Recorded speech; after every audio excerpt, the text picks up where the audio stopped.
JANZZ.technology, the podcast. Hi, welcome to another episode of JANZZ podcast. Today, we invited Timothy Sparrison, the co-author of one of our white papers, Education Zones, Bridging the Gap Between Candidate Education and Employer Requirements in Online Job Matching. Hi, Tim. Welcome. Good day, everyone. Very glad to be here. So tell us about your education and what do you do at JANZZ? After finishing my Master of Accounting and Finance at the University of St. Gallen and then adding the teacher certificate at the University of Zurich, I have found myself working at JANZZ ontology curating for the best part of the last 4 years. I have looked carefully after the education sections in our occupation and skill branches, as well as taking care of the education branch itself inside our ontology. Especially the latest process is always ongoing because we always have new educations coming in that need to be categorized and classified correctly, as probably you already know from earlier podcasts. What motivated you to write this paper? As you know, at JANZZ, we always want to stay ahead of the competition, so we have to tackle the challenges that haven't been tackled before. The matching process itself, of course, is full of challenges. For example, the proper management of skills, soft skills in the ontology, the matching algorithm based on the ontology, those are extremely big, huge challenges, completely out of my league. But luckily, with my educational background, I could focus to contribute by solving a challenge connected to education. And together we had a go at one of the oldest unsolved issues of the job matching, which is the education gap. What kind of challenges or issues did you observe? Well, let me ask you a question in return. Okay. Have you ever found your exact education wanted in a job ad? No, not that I remember. Exactly. And your fate is shared by most, and that is where we start. So, as you know, companies use very general phrases in their job ads when it's about the desired education. But on the other hand, the CVs of the applicants show extremely clear and precise titles of the educations that they have completed. So that generates a big challenge for job matching because it is very difficult and nigh impossible to exactly match the requirements from the employers and from the employee side. They literally don't match. So the problem you tackle is between the candidate education and employer requirements. Could you make an example here so we can understand better how this mismatch occurs? There are two classic mismatches. On one hand, we have job ads that are too wide, and on the other hand, we have job ads that are too narrow in their required education. Both are a challenge for the job matching artificial intelligence. Of course, that was very, very general, so let me make it a little bit more concrete. What do I mean if I say too wide? If a potential employer just asks for any bachelor degree or a bachelor degree, the artificial intelligence may see fit to serve them a bachelor of theology or a bachelor of chemistry or a bachelor of computer engineering, because they're all bachelors and that's all which is being asked. That, of course, doesn't lead to very good matching results. On the other side, if you are too narrow, it could look like this. The potential employer asks for a degree in tourism or related field. Now, in that case, the artificial intelligence might only pick out the bachelors of tourism and thereby overlook other candidates. And that's what we also have to avoid. I see. To address these challenges, JANZZ.technology has created the concept of education zones. Can you explain to us how education zones work? Gladly. So, in our ontology, we add an additional classification to every education. These classifications allow us to mark any educations, for example, a Bachelor of Computer Science, as a part of one or several education zones, but not part of other specific education zones. So, classifications are a way to add additional information to a concept, or in this case, an education. What criteria do you follow to divide the education zones?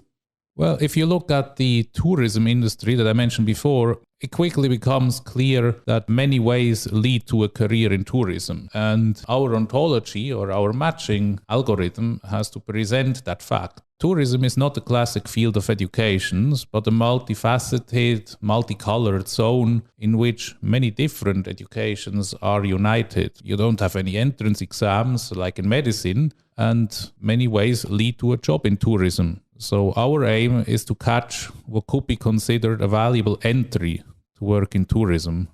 Let's just stick to this tourism example. Which education is ignored to enter tourism that we should consider valuable?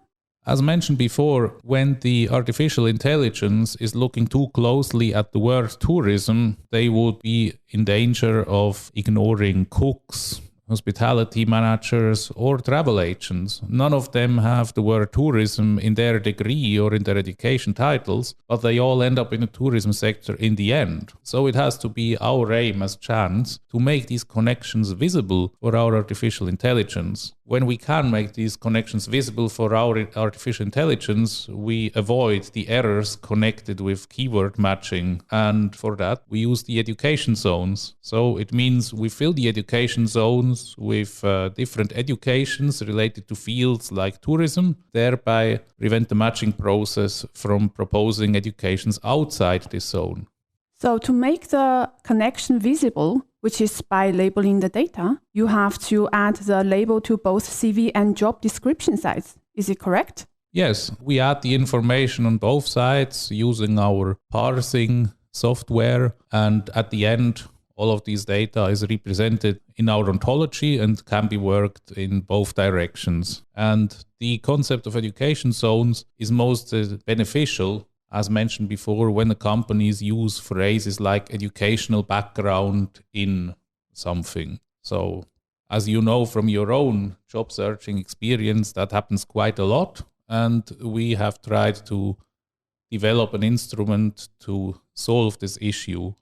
And the education zones do provide a more effective categorization of educations and create the base for better and more accurate matches. Very impressive. So when you were creating these education zones, which part do you find the most challenging? That was definitely the creation of the zones and the exact categorization of the according educations. As you know, the ontology of JANZZ is providing a huge and very well organized data set. It consists not only of educations and occupations, but also of skills, industries, authorizations, licenses, specializations, and much more information. At the same time, we have to keep pushing by developing more instruments and connections to increase the quality of our matching. So the more information the ontology contains, the better instruments we need to extract the maximum out of it in terms of matching. And education zones is only one of many approaches that we use at JANZZ in our mission to continuously improve the job matching.